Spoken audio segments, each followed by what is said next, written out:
जीत ले हम सारी दुनिया। बीच हमें आज बोने दो, रोज उसे थोड़ा बढ़ने दो। छू लेंगे आकाश हम, मन के विचार हकीकत बने। सिद्धि फल से आनंद देंगे, कोशिश कर बढ़े, सोच बुलंद करे।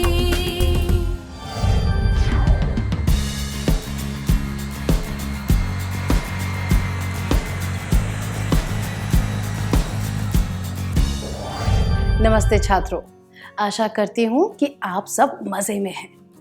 पिछले सत्र में हमने सीखा था अच्छे टीम नेता के गुण, टीम के सदस्यों के गुणों को पहचानना, प्रभावपूर्ण वार्तालाप, कुशल नेतृत्व, निष्पक्षता, सुलभता।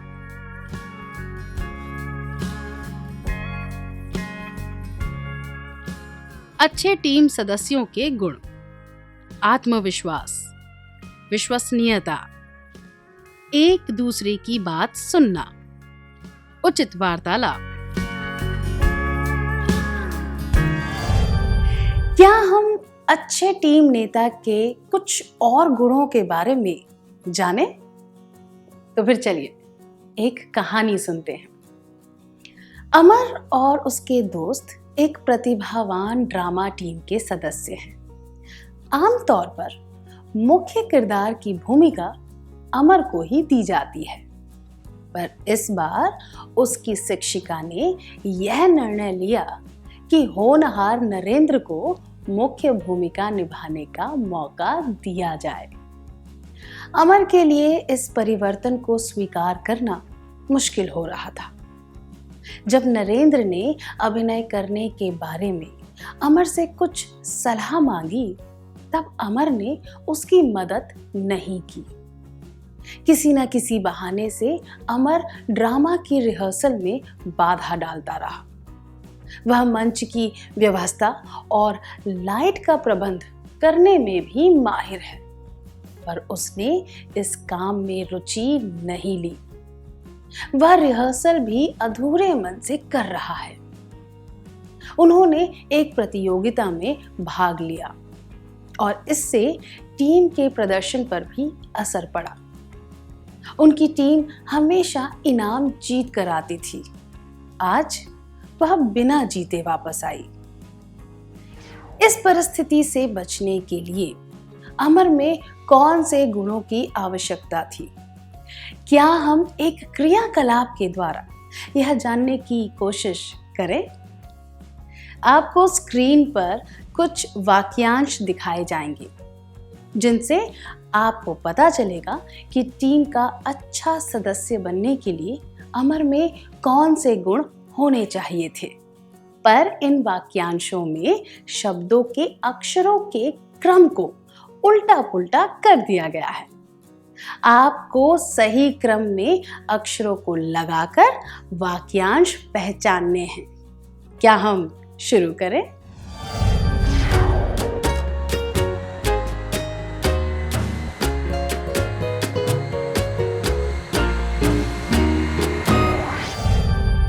धन्यवाद। क्या हम सही जवाब देखें?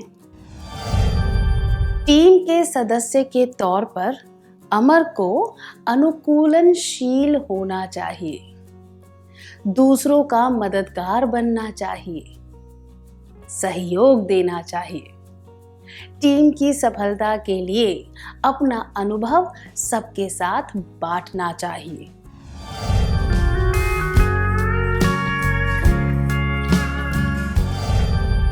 दूसरे शब्दों में कहें तो अगर अमर अनुकूलनशील, मददगार, सहयोगी और सहभागी होता तो शायद उसकी टीम को फिर से एक इनाम मिल सकता था और वे अपनी सफलता का रिकॉर्ड बनाए रख सकते थे।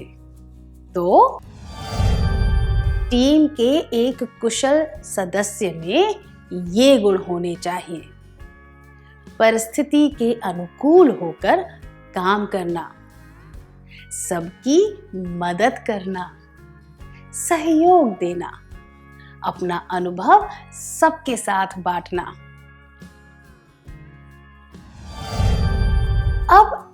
परिस्थिति पर ध्यान दीजिए। आप और आपके सहपाठी एक नृत्य कार्यक्रम का अभ्यास कर रहे हैं। नृत्य की कोरियोग्राफी आपने की है। टीम के 2 सदस्यों को नृत्य का कुछ हिस्सा करने में परेशानी हो रही है। आप क्या करेंगे? 1, अगर नृत्य का वह हिस्सा हटा दिया गया तो मैं नृत्य में भाग न लेने की धमकी दूंगा या दूंगी। 2, मैं उस हिस्से को उचित तरह से बदल दूंगा या दूंगी।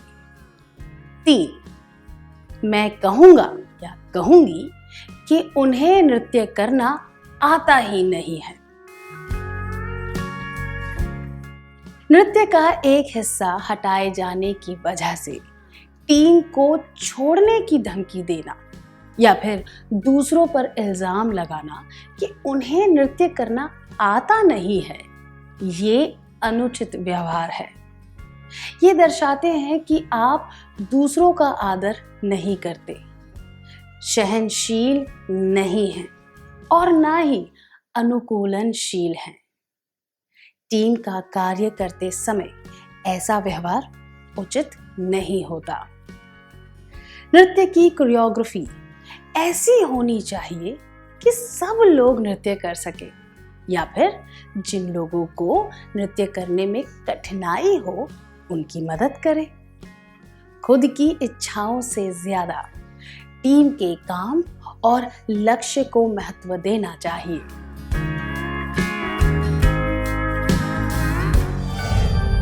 अब एक और खेल खेलेंगे।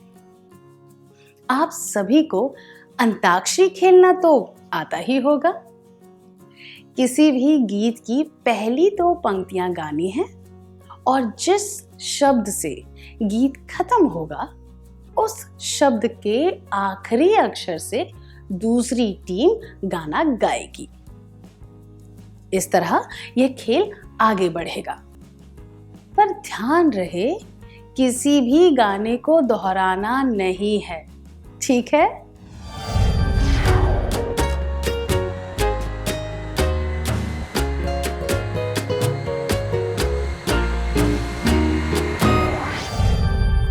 बहुत बढ़िया, धन्यवाद।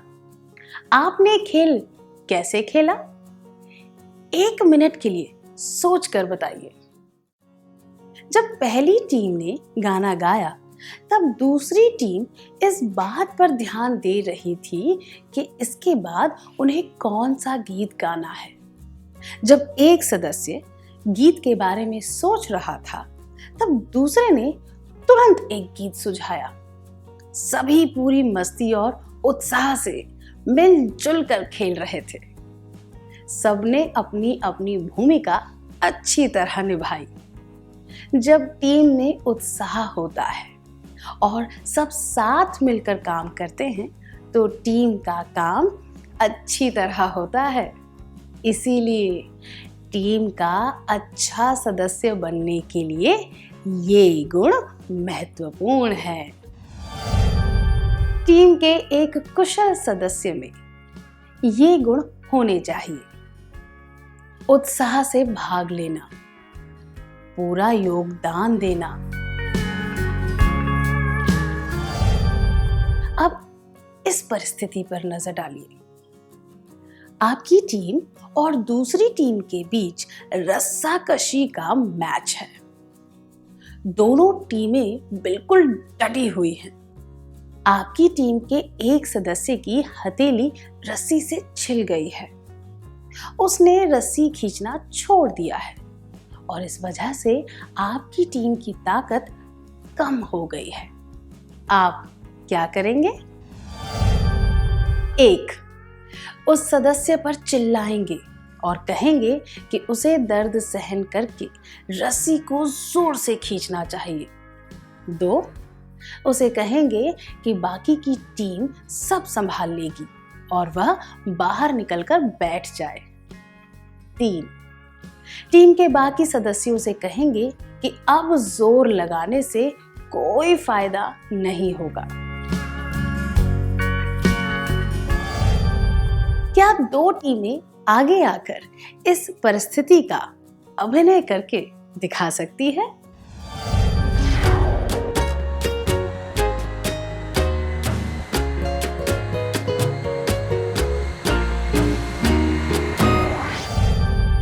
धन्यवाद।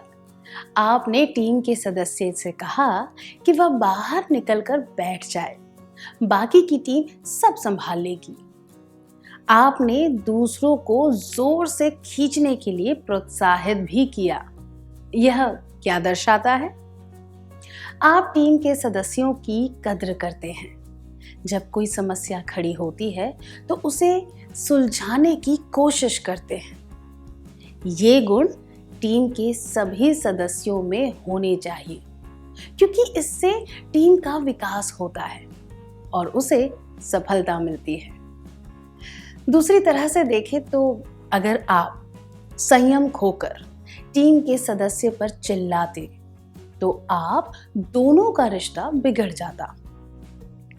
इस वजह से आपको साथ में काम करने में परेशानी होती। इसी तरह अगर आपने जीतने की उम्मीद छोड़ दी होती तो आपकी टीम आगे नहीं बढ़ पाती। उम्मीद खोने से कोई भी सकारात्मक परिणाम नहीं मिलते। ऐसी परिस्थितियों में समस्या को हल करने का प्रयास करने में ही बुद्धिमानी होती है। टीम के एक कुशल सदस्य में ये गुण होने चाहिए: प्रत्येक सदस्य की कद्र करना और उसका आदर करना, समस्याओं को हल करना, आत्मविश्वास, विश्वसनीयता, ध्यान से सुनना, सही वार्तालाप, अनुकूलनशीलता, मदद करना, सहयोग, उत्साह से भाग लेना, अनुभव बांटना, सदस्यों की कद्र और आदर करना, समस्याओं को हल करना।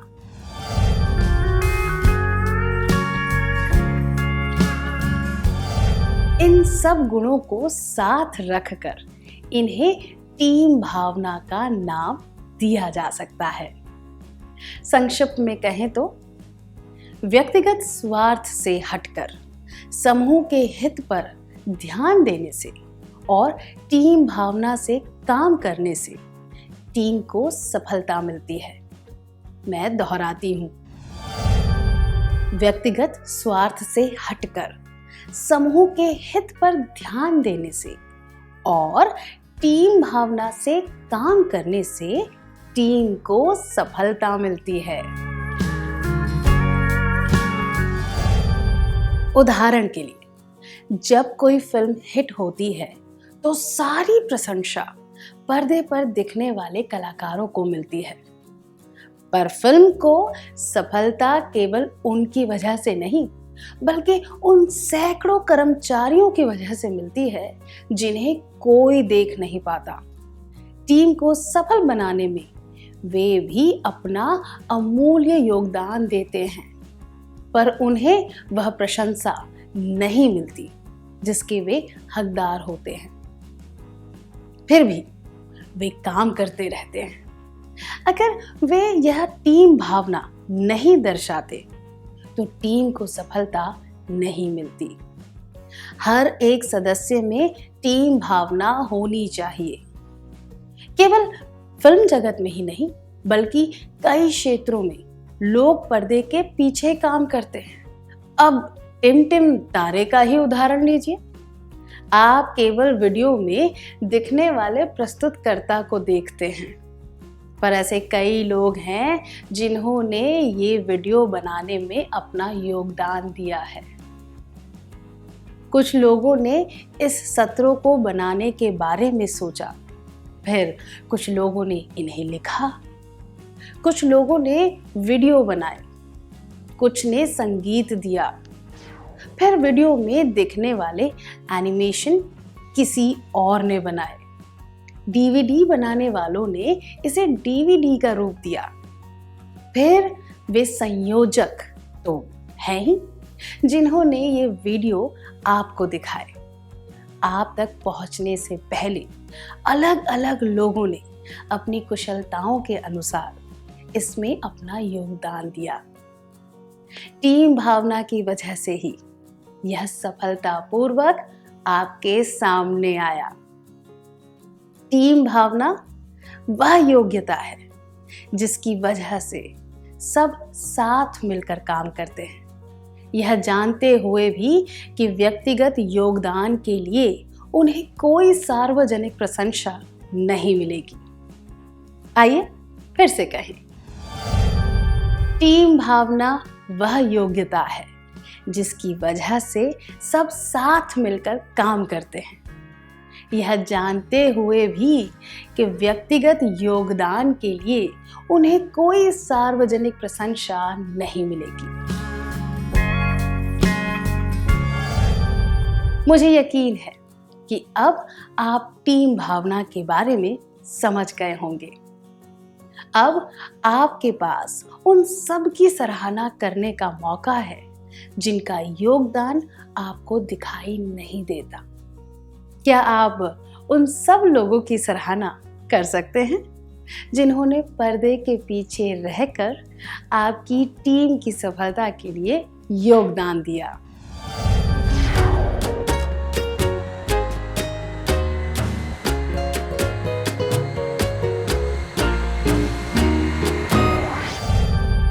धन्यवाद।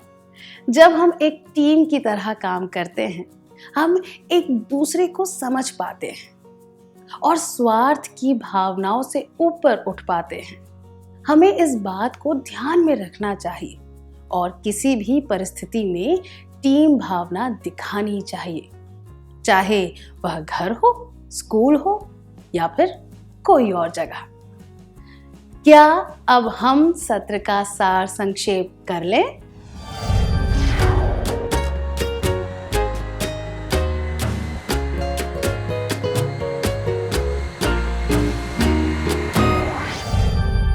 टीम के एक कुशल सदस्य में ये गुण होने चाहिए: आत्मविश्वास, विश्वसनीयता, एक दूसरे की बात सुनना, उचित वार्तालाप, परिस्थिति के अनुकूल होकर काम करना, सबकी मदद करना,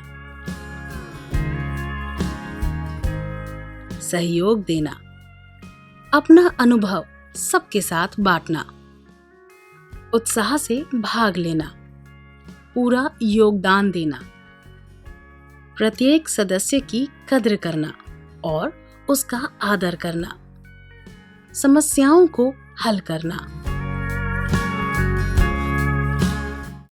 इतनी अच्छी तरह सार संक्षेप करने के लिए धन्यवाद। क्या अब हम थोड़ा गृह कार्य लिख लें ताकि ये बातें हमें अच्छी तरह याद रहें?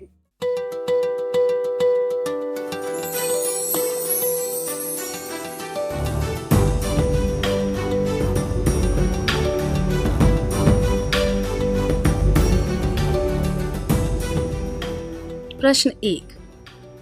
आप और आपके दोस्त वाद विवाद प्रतियोगिता में भाग ले रहे हैं। आपने जरूरत से ज्यादा जानकारी जमा कर ली है, पर आपके दोस्त के पास अपनी भूमिका के लिए पर्याप्त जानकारी नहीं है। आप क्या करेंगे? जवाब: 1। मैं अपनी जानकारी उसके साथ बांटूंगा या बांटूंगी। मैं अपनी जानकारी का प्रयोग केवल अपने भाषण में करूंगा या करूंगी। 3। मैं कहूंगा या कहूंगी, इस तरह मुझ पर आश्रित मत रहो, और उसे थोड़ी सी जानकारी दूंगा या दूंगी। प्रश्न 2। आप एक नुक्कड़ नाटक करने वाले हैं। आपने मंच पर एक गीत गाया जो आपने नहीं लिखा है। उस गीत का गीतकार मंच पर अभिनय करने वालों में शामिल नहीं है। वह गीत लोकप्रिय हो गया। दर्शक खुशी से चिल्लाने लगे, फिर से गाओ। आप क्या करेंगे? जवाब: 1। मैं कहूंगा या कहूंगी, मैं ऐसे 100 गीत और गा सकता हूँ या गा सकती हूँ। 2. मैं गीतकार और संगीतकार के योगदान की सराहना करते हुए उन्हें मंच पर बुलाकर दर्शकों से मिलवाऊंगा या मिलवाऊंगी। 3. मैं दर्शकों को धन्यवाद दूंगा या दूंगी कि उन्होंने गीत को सराहा।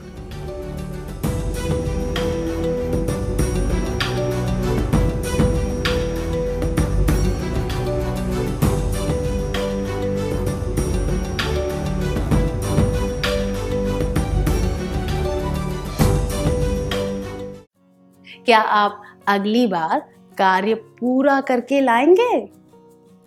हम फिर मिलेंगे। नमस्ते।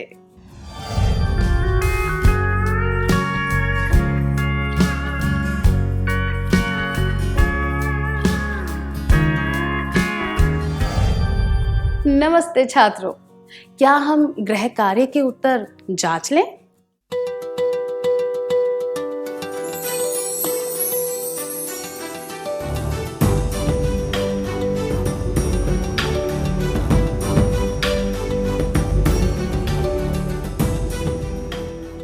प्रश्न 1.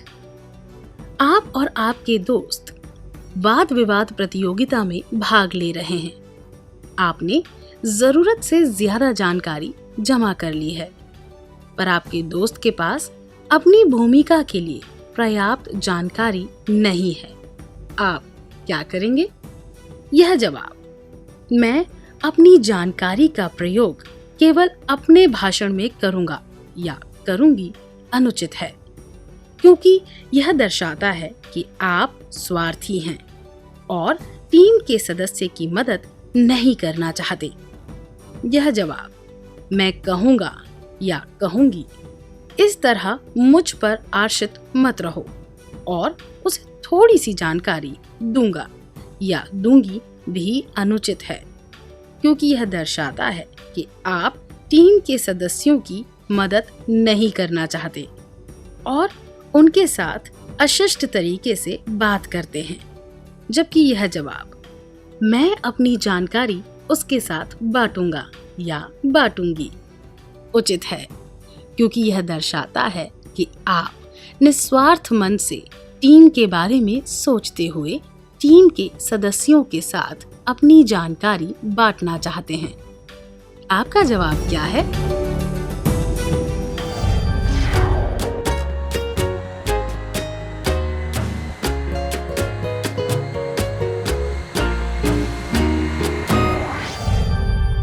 प्रश्न 2.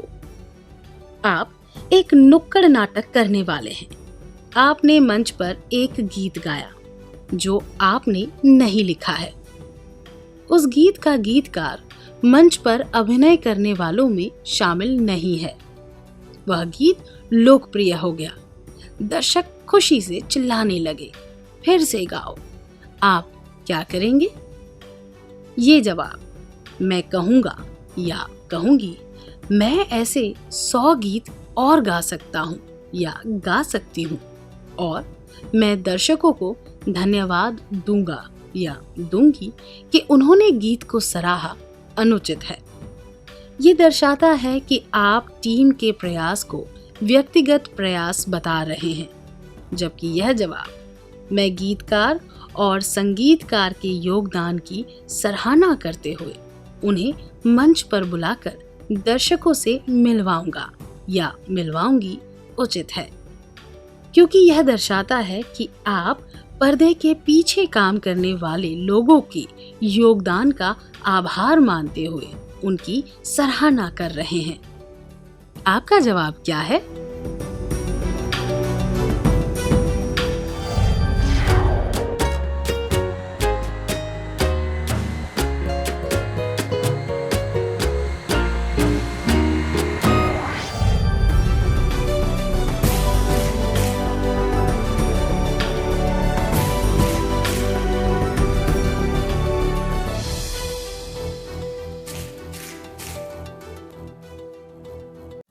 जिन्होंने उचित उत्तर चुने थे उन्हें बधाई हो। क्या अब हम अगला सत्र शुरू करें?